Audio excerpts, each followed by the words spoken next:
예수님의 이름으로 기도드리옵나이다. 아멘. 할렐루야. 아멘. 오늘은 사랑의 차원 신분이라는 제목으로 하나님 말씀 증거하도록 하겠습니다.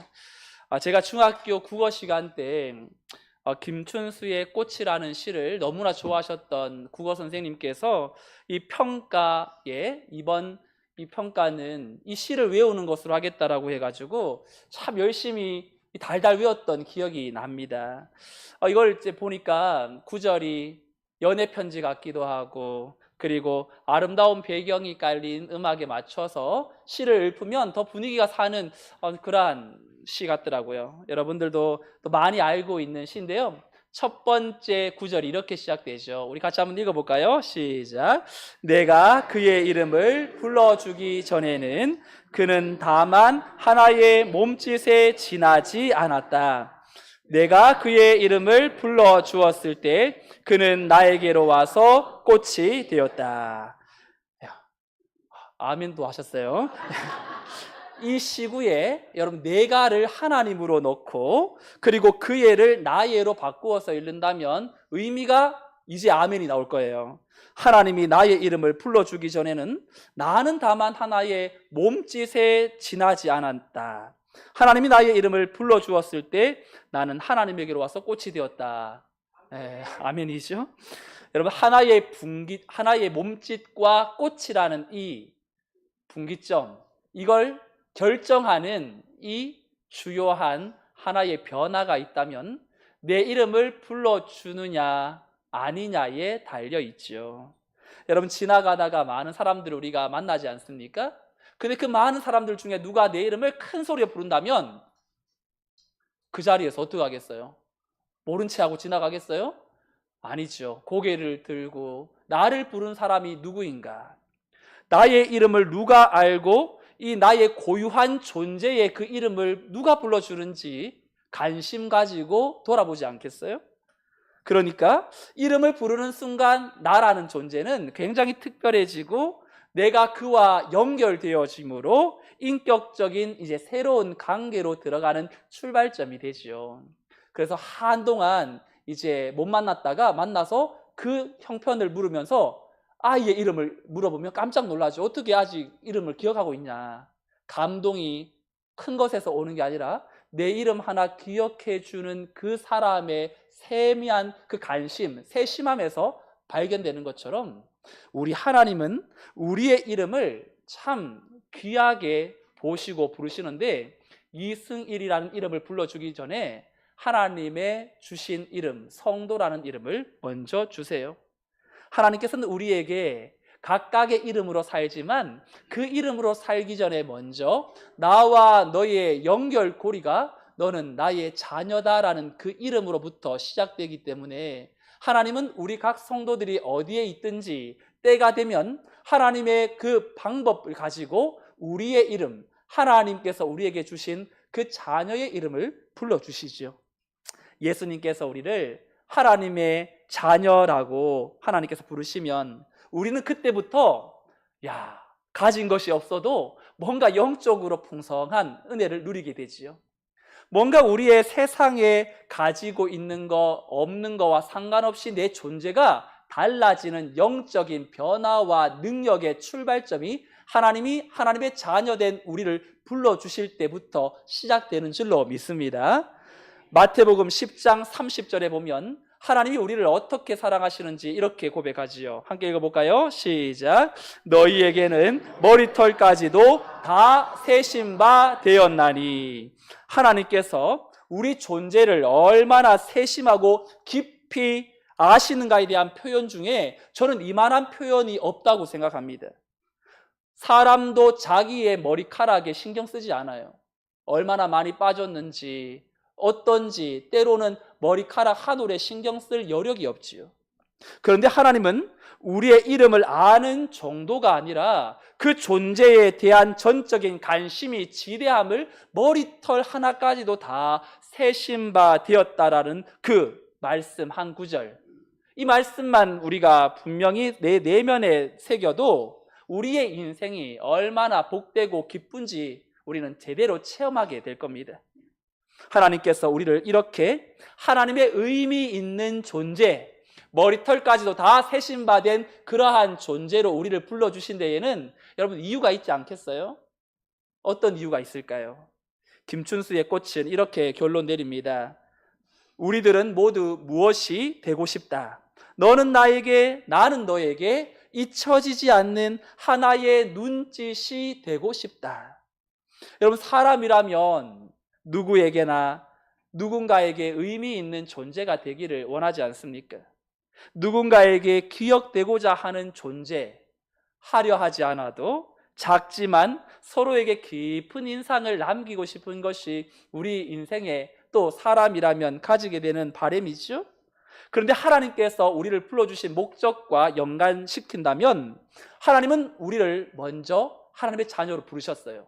그리고 자녀로 부르신 것만 아니라 이사야 49장 16절에 내가 너를 내 손바닥에 새겼고 라고 하시면서 잊혀지지 않는 존재로 내가 너를 생각하겠다라고 말씀하시고, 그러면서 우리에게 어떤 존재가 되기를 기대하시냐면 김춘수의 꽃으로 말한다면 서로에게 잊혀지지 않는 하나의 눈짓이 되고 싶다. 여러분, 눈짓으로 서로 이야기 주고받아 본 적 있으시죠? 사랑하는 사람과 가까운 자녀에게 혹은 그 눈짓이 약간 이 불평, 꾸지람, 꾸중의 눈짓도 있지만 사랑의 눈짓도 있죠. 또 어떨 때에는 조언하는 눈짓도 있어요. 눈치가 너무 빠른 사람들은요, 이제 말은 하지 못하고 눈짓으로 막 이렇게 올리고 하죠. 그러면 그걸 받는 입장에서는 무슨 말이야, 뭐 어떻게 하라고. 내 마음 같지 않은 것 가운데 눈짓으로 전달하지만 눈짓을 받는 사람이 그거 이런 뜻이지 라고 받아들이면 이제는 굉장한 관계가 형성되지요. 하나님이 우리에게 잊혀지지 않는 서로의 눈짓이 되기를 원한다는 건 어쩌면 하나님이 나를 먼저 자녀로 불러주셨지만 나 또한 하나님의 그 작은 그 나를 향한 하나님의 부르심에 반응하고 그 뜻이 무엇인지를 분별하고, 그래서 하나님과 나 정말 독특한 특별한 사랑의 관계를 우리가 가지자라는 그 하나님의 그 마음을 우리가 하나님께서 기대하고 우리를 부르시는 거 아니겠습니까? 하나님은 창세전에 기쁘신 뜻대로 우리를 부르셔서 또 우리를 변화시켜가는 과정 속에서 먼저 그의 이름을 부르세요.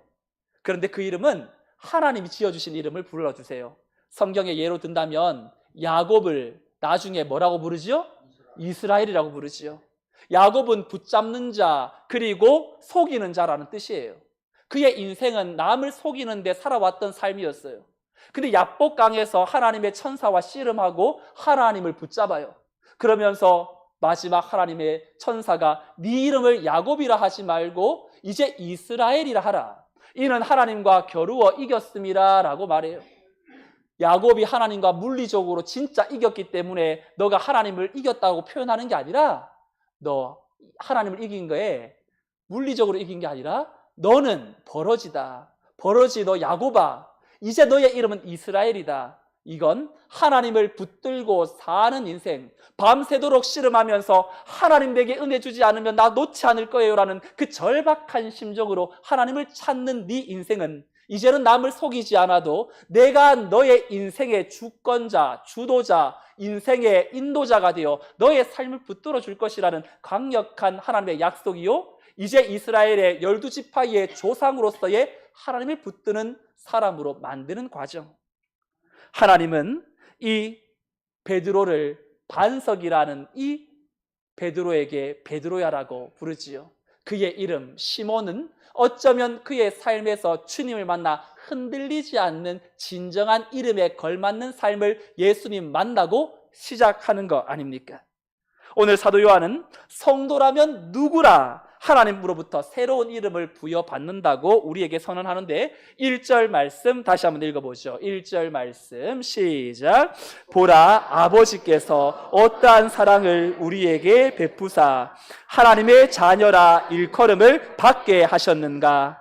우리가 그러하도다. 그러므로 세상이 우리를 알지 못함은 그를 알지 못함이라. 아멘. 처음 시작을 보라라고 시작하지요. 감탄사예요. 그냥 보라 이렇게 읽는 게 아니라 보라라는 그러한 글 쓴 저자의 마음이 담겨 있는 표현이죠. 경이로움과 감격에 차서 독자들의 주의를 환기시키면서 그 깊이와 넓이를 헤아려 보라라는 그런 외침이에요. 무엇에 감탄하는 내용일까요?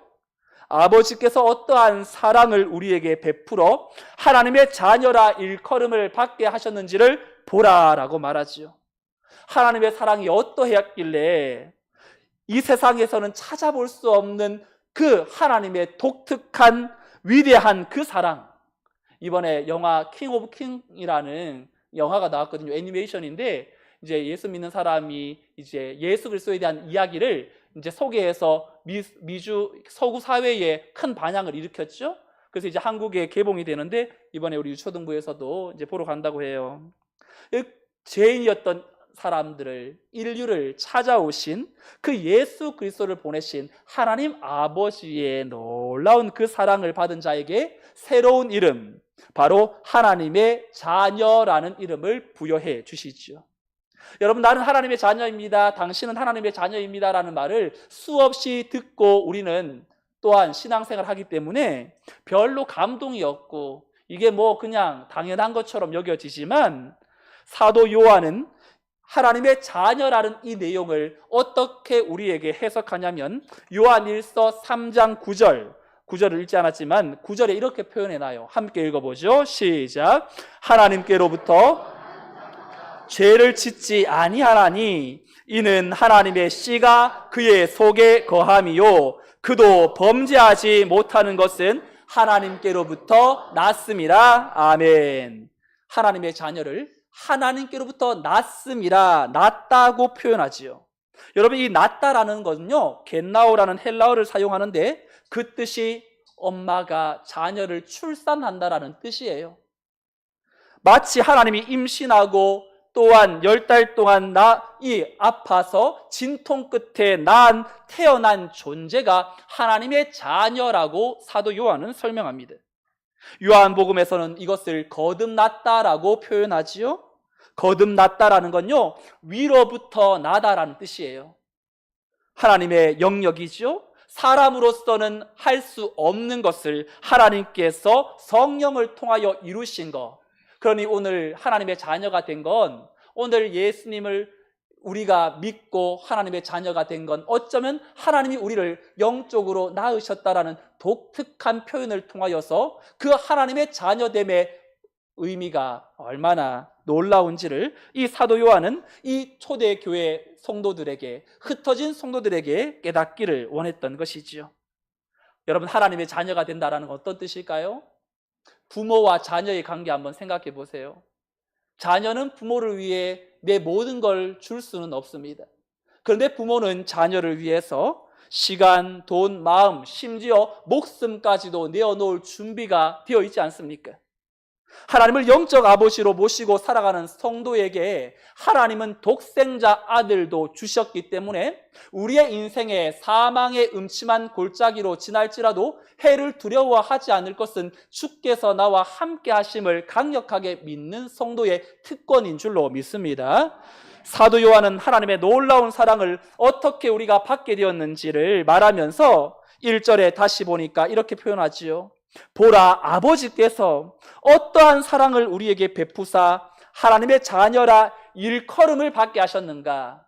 일컬음을 받는다라는 건요, 호칭을 부여해주는 그러한 것이 아니라 창조적인 능력이 있는 거예요. 일컬음을 받는다. 온 우주 만물을 하나님이 태초에 말씀으로 천지를 창조하시니라.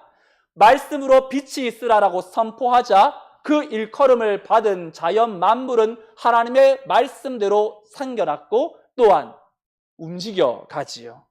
그러니까 이 하나님의 자녀라 일컬음을 받는다라는 건 하나님께서 너는 내 자녀야 라고 말씀하시는 그 순간 우리는 실제적으로 하나님의 자녀가 된다라는 그 의미예요.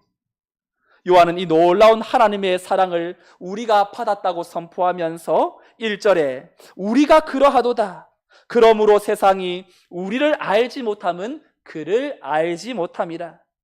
여러분, 사도 요한이 우리가 그런 사람이에요. 하나님의 사랑을 받았습니다. 하나님이 우리를 낳았어요. 우리는 거듭났습니다. 이것을 세상이 어떻게 알겠어요? 세상이 하나님을 알지 못하기 때문에 우리에게 일어나는 변화, 우리가 어디로부터 시작되었고 어디로부터 나가고 있고 내 인생의 목적이 무엇인지 세상은 알 수가 없어요. 그러니까 알 수 없으니까 자꾸 비난하고 오해하죠. 어떻게 그렇게 살아요? 예수 믿으면 뭐가 재밌어요? 술 안 먹고 담배도 안 피우고 무슨 재미로 삽니까? 우리를 알 수 없는 건 하나님을 알지 못하기 때문이죠. 세상이 하나님을 알지 못하기 때문에 세상은 항상 외적인 이 조건으로만 평가하지요. 그래서 우리는 결과 중심에서 사는 세상 아닙니까? 세상을 학생이 평가할 때 성적으로 평가하죠. 드러난 결과, 수능 점수, 학벌 이런 걸로 보려고 하니까 아이들은 어떻게든지 인서울하려고 서울 안에 있는 대학교를 가려고 하고, 직업과 연봉 중심의 평가, 무슨 일 하세요? 라고 이렇게 물으면 번듯한 직장이 있으면, 연봉이 높으면 굉장히 어깨에 힘이 들어가면서 마치 연봉이나 직책이나 회사 이름이 곧 내 사람의 가치로 치환되는 이 세상, 외모 중심, 그 사람의 외모와 스타일과 이 몸매로 사람을 평가하는, 그래서 참 이 보이는 것이 얼마나 사람들의 마음을 흔들어 놓는지, 제가 청소년 사역할 때 제가 이 부서를 맡고 나서 얼마 되지 않았는데 놀라운 일이 일어나요. 아이들이 자꾸 매주마다 새로운 아이들이 오는 거예요. 그래서 자꾸만 제가 이런 마음 가지지 말아야 되는데, 내가 설교를 좀 잘해서 아이들이 이렇게 오나? 좀 내가 좀 잘생겼나? 왜 이러지? 그런데 한 달이 안 됐는데 그 이유를 알게 됐어요. 저 때문에 온 게 아니라 바로 우리 공동체에 키가 170이 넘는 여학생, 머리가 생머리인 여학생, 한 번 보면 두 번 보고 자꾸만 보고 싶은 여학생, 그 허혜윤이라는 아이가 있거든요. 지금 미국에 있지만. 근데 아이한테 어떻게 왔냐면 쟤 보려고 왔어요. 쟤. 여러분, 참 교회 안에도 누군가의 마음을 들게 만드는 외모를 갖춘 사람이 있으면 사람은 올 수 있지요. 하지만 세상은 잘생기거나 예쁘거나 외모로 누군가를 평가하면서 그 내면 또한 보이는 것으로 치부시키려고 하는 거 아닙니까? SNS 팔로워 수나 구독자 수로 뭔가 내 영향력을 가시하려고 하는 이 세상은 재산, 소유 중심, 가진 것으로 평가하기 마련이지요. 그런데 하나님은 우리를 결과로 보지 않으세요. 너 이렇게 안 되면 혼날 줄 알아. 너 천국 못 들어오게 할 줄 알아. 이런 결과로 우리를 목재는 분이 아니라, 하나님은 우리에게 자녀로 삼아주실 때 이미 우리의 인생의 마침이 어떤지를 이미 선포해 놓으세요. 2절에 우리가 예수님의 자녀, 하나님의 자녀가 되면 마지막 우리의 모습은 이렇게 된다고 이야기하시는데, 2절 말씀 읽어보죠. 시작. 사랑하는 자들아, 우리가 지금은 하나님의 자녀라. 장래에 어떻게 될지는 아직 나타나지 아니하였으나 그가 나타나시면 우리가 그와 같을 줄을 아는 것은 그의 참모습 그대로 볼 것이기 때문이니. 아멘. 하나님의 자녀가 되는 순간 하나님은 목적지가 명확하다고 설명하지요. 우리의 마침은 그와 같을 줄을 우리 하나님께서는 알고 계세요. 그와 같이 된다라는 건 우리의 노력으로 되는 게 아니라 하나님의 열심히 예수의 성품을 닮아가는 존재로 바꾸어 내실 것이라는 의미예요. 그런데 장래에 어떻게 될지는 아직 나타나지 않았어요.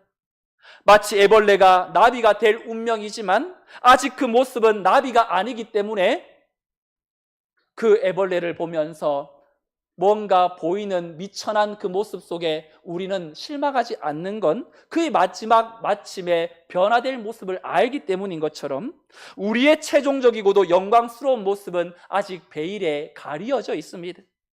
하나님의 자녀된 성도들에게 기대하는 하나님의 결과, 그가 나타나시면 우리가 그와 같게 될 것을 하나님은 기대하세요. 근데 어떻게 하면 우리가 예수님처럼 될 수 있을까요? 바로 오늘 성경 2절 끝에 이렇게 말하지요. 그가 나타나시면, 즉 주님의 재림의 때에 우리가 그와 같을 줄을 아는 것은 그의 참모습 그대로 볼 것이기 때문이니라. 이거 무슨 말이냐면, 장차 우리가 주님처럼 된다라는 건 주님을 바라볼 때 가능하다라는 것입니다. 주님의 영광스러운 실제를 내 인격적으로 직접적으로 가림 없이 대면하는 그 순간 그분의 영광이 우리를 변화시켜 내십니다. 예수님을 온전히 본다는 건 그분에게서 나오는 영광을 내가 주목하는 것이고, 그 영광을 나도 반사하고 싶은 그러한 욕망이 나타나는 것이고, 그 욕구와 바람이 결국 주님을 바라보는 그 상황에서 계속해서 바라보면서 닮아가는 것이죠. 모세가 시내산에서 율법을 받으러 할 때 하나님의 영광을 그가 목도하니까 얼굴에서 빛이 나지요.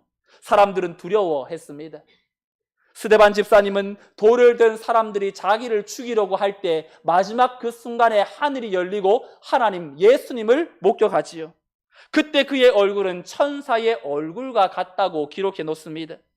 돌로 쳐 죽이려는 사람들이 도리어 천사의 얼굴을 하는 스데반 집사를 보면서 얼마나 심령의 찔림을 받았을까요? 그러면서 예수님을 닮아가는 스데반 집사는 끝내 그들을 용서하고 축복하는 예수님의 성품을 닮은 자로 나타나지요. 이처럼 바라본다는 건 나 주님만 신뢰하겠습니다, 나 주님만 의지하겠습니다, 믿음의 눈을 말하는 것이고, 삶의 중심과 시선을 주님께 고정한다라는 것이고, 날마다 그분의 말씀을 묵상하며 닮아가려는 그러한 의지와 소망을 말하는 것이죠. 사도 요한은 오늘 두 가지를 이야기합니다. 하나님의 놀라운 사랑으로 우리가 하나님의 자녀라는 신분을 얻게 되었고, 하나님의 자녀라는 신분은 그 신분에 맞는 결과가 주어지는데, 장차 예수님이 다시 오실 때 그분의 성품을 닮아가게 될 것이라고, 그분과 같게 될 것이라고 말씀합니다. 그렇다면 결론적으로 요한은 예수님을 닮아가게 될 그 소망은 단순히 천국을 기다리는 소극적 소망이 아니라 지금 이 땅에서 예수님과 함께 정결하게 만들어가는 거룩한 원동력이라고 말하면서, 우리가 예수님을 바라보며 예수님을 닮아가기 위해 우리가 해야 될 역할을 한 가지 소개하지요. 3절 말씀인데요, 3절 함께 읽어볼까요? 시작. 주를 향하여 이 소망을 가진 자마다 깨끗하심과 같이 자기를 깨끗하게 하느니라. 아멘. 주를 향하여, 주님 언제든지 오십시오. 내가 주님을 바라보며 삽니다. 주를 향하여 이 소망을 가진 자, 주님의 다시 오심을 기다리는 자이죠. 그런데 그런 기대와 소망을 가지고 살아가는 사람들의 삶은 어떻게 해야 한다고 말합니까? 그의 깨끗하심과 같이 자기를 깨끗하게 하느니라. 결국 내 삶을 통하여서 하나님은 정결의 삶, 거룩의 삶을 기대하며 예수의 성품을 닮아가도록 우리에게 요구하십니다. 그래서 성화라는 마지막 이 단계는 한순간에 이루어지는 것이 아니라 평생의 과정을 통해서 만들어가는 것이요. 근데 여러분, 하나님이 우리를 자녀 삼아 주셨잖아요. 그래서 우리를 통해서 너를 통하여 예수의 성품이 나타나기를 나 기대한다. 그리고 관심을 끄는 게 아니라 어떻게 하실까요? 하나님이 예수님의 성품을 닮아가도록 우리에게 여러 사건을 경험하게 하시고요, 여러 일들을 우리에게 마주하게 만드세요.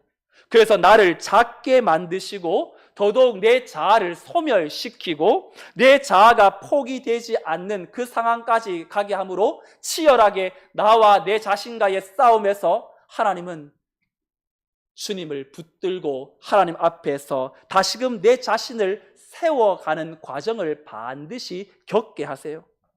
누가복음 16장 10절 말씀을 가지고 한번 설명해 보시오. 우리 누가복음 16장 10절 말씀 한번 읽어볼까요? 시작.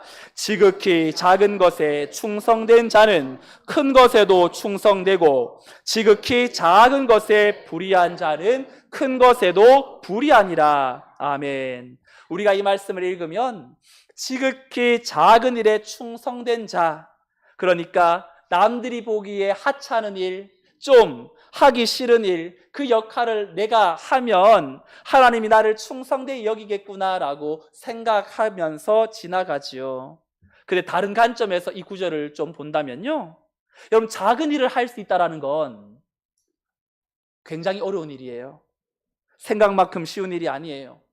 오히려 하나님이 나를 낮추시고 작게 만드셔야만 그 작은 일을 할 수 있는 거예요. 즉, 나를 작게 하시고 하나님을 드러내는 그 자리를 맡긴 것이 바로 작은 일이라고 할 수 있어요. 다윗의 아버지 이새는 7명의 아들 중에 그 별 볼 일 없는 이 목동, 양떼를 돌보는 일을 이 다윗에게 맡겼지만 다윗은 아마 그 작은 일을 자기가 자처했을 겁니다. 그 작은 일, 양떼를 돌보는 일을 통해서 그는 누구를 경험하냐면 하나님을 바라보지요. 하나님을 의지하는 법을 배워요. 그리고 나중에 골리앗 앞에서 싸움을 하러 나갈 때 사울이 그에게 물어요. 너는 어릴 때부터 약하지만 너는 소년인데 저 골리앗은 어릴 때부터 용사라. 너가 어떻게 그와 맞짱을 뜨겠느냐? 이때 다윗이 옛날에 자기의 작은 일에 열심을 내었던 걸 생각하지요. 내가 양을 돌볼 때 양이 곰이나 사자가 나타날 때 내가 그들을 하나님 의지하고 쳤습니다.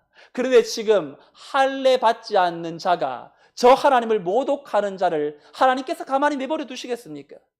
작은 일을 통하여 하나님을 경험했던 그 경험이 놀라운 큰 일을 앞에 두고 그는 여전히 하나님을 드러내므로 하나님 앞에 큰 일, 이스라엘이라는 왕이라는 그 일을 맡는 과정으로 하나님은 그를 작은 일에 충성하게 하지요. 하나님이 우리를 작게 만드신다는 것은 단순히 작은 일을 맡긴다는 뜻이 아니라 우리 자아를 낮추시고 겸손히 하나님의 뜻에 순종하는 법을 배우게 하심을 뜻하는 거예요.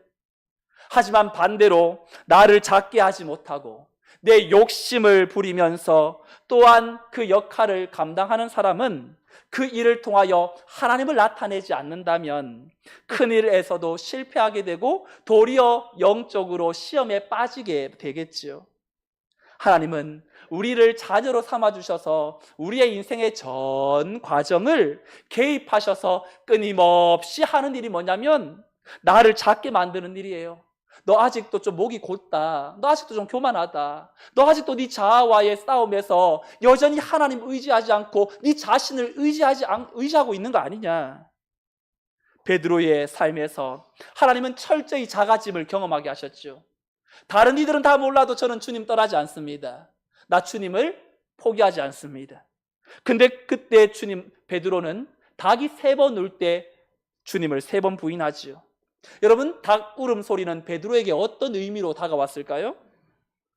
닭 울음은요, 단순한 울음이 아니라 새벽을 알리고 빛을 부르는 소리이고 자신의 어둠을 직면하면서 그 닭 울음 소리를 통하여 나는 절망, 나는 답이 없음, 나는 끝장, 하지만 그 빛을 보는 시간, 자기의 진짜 작아지는 그 시간, 진짜 작아짐 가운데에 예수님을 다시금 바라보면서 변화된 놀라운 시간이 닭 우는 그 시간에 베드로에게 나타난 거 아닐까요?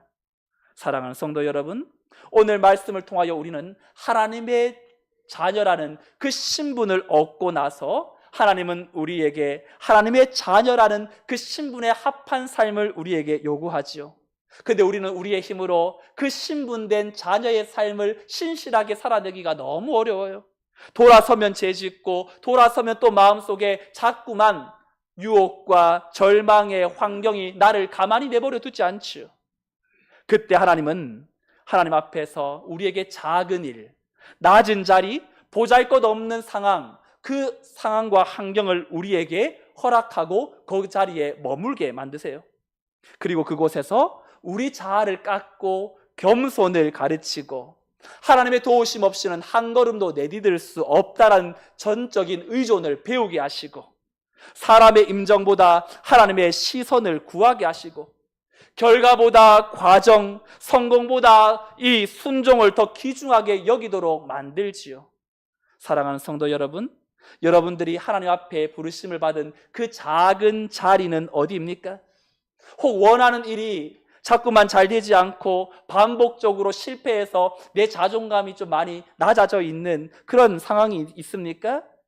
어쩌면 하나님은 그 자리를 통하여서 우리에게 성공보다는 순종이 더 중요하다라는 자리를 배우도록 만드는 것일지도 모르지요.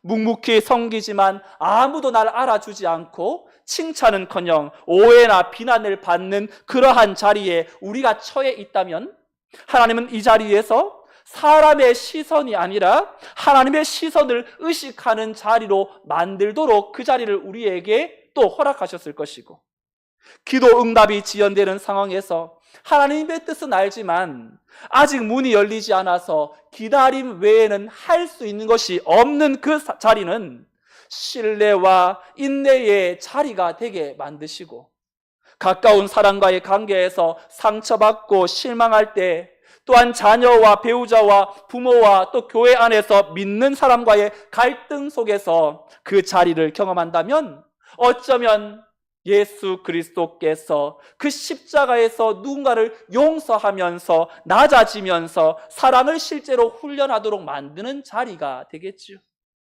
건강이 무너져 내 몸이 내 뜻대로 되지 않을 때, 반복되는 병치레로 말미암아 인간의 그 어려운 상황 속에서 포기하고 싶은 그 자리는 전적으로 하나님의 은혜가 아니면 살 수 없음을 배우는 놀라운 자리가 아니고, 사람들과의 단절된 느낌, 혼자라는 시간들이 많이 있을 때 하나님과의 깊은 관계에서 자신을 돌아보며 성찰하는 자리가 되겠지요.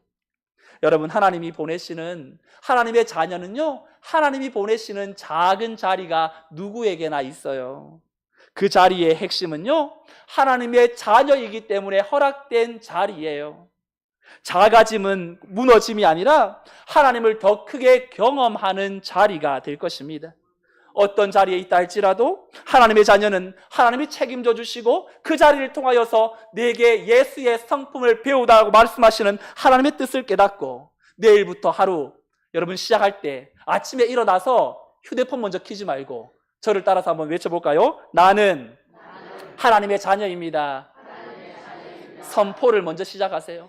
나는 하나님의 자녀이다라는 이 선포는 결국 내가 하나님의 자녀이니까 오늘도 내게 맡기시는 그 작은 자리가 어디이든지 하나님은 더욱더 그 작은 자리를 통하여서 하나님을 드러내고 하나님을 만나도록 하는 자리, 바로 그 자리를 내가 오늘도 포기하지 않겠노라.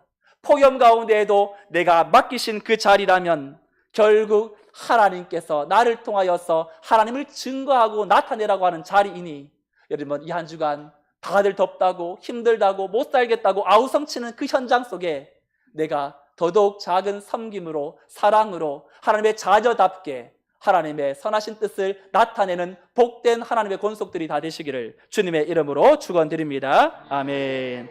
다 같이 자리에서 일어나셔서 나 주님의 기쁨 되기 원하네 함께 말씀 생각하며 찬양하겠습니다.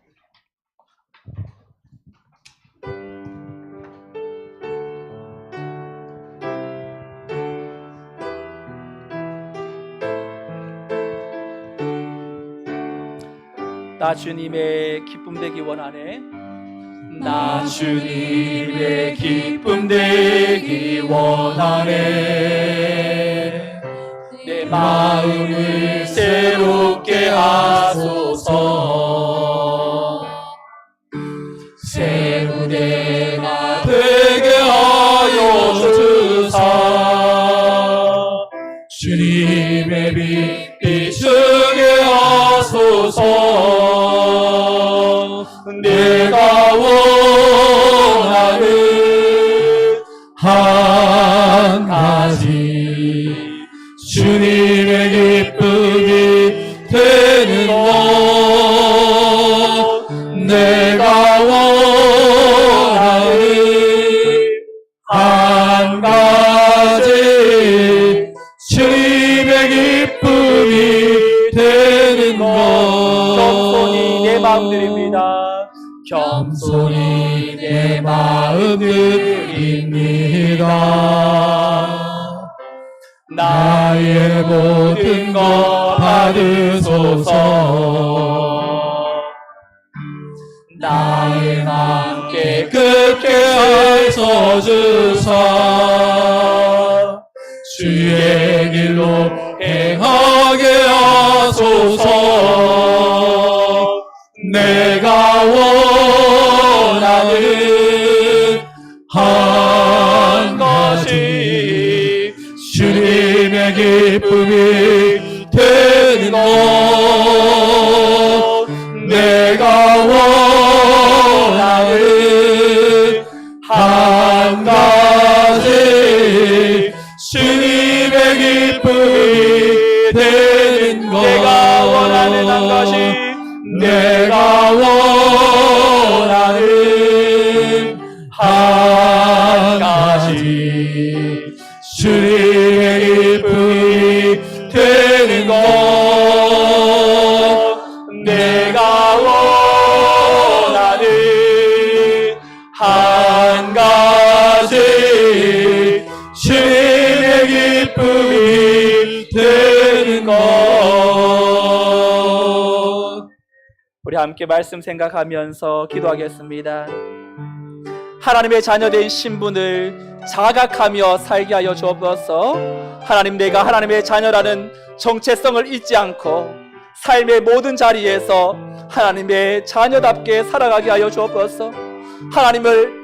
내가 하나님의 자녀로 살아가도록 허락하시는 작은 자리가 있습니다. 실패와 질병과 외로움과 갈등의 그 자리에서 거절하지 않고 그 자리를 포기하지 않고 하나님이 나를 빚어내고 계시는 자림을 기억하고 예수의 성품을 닮아가겠습니다.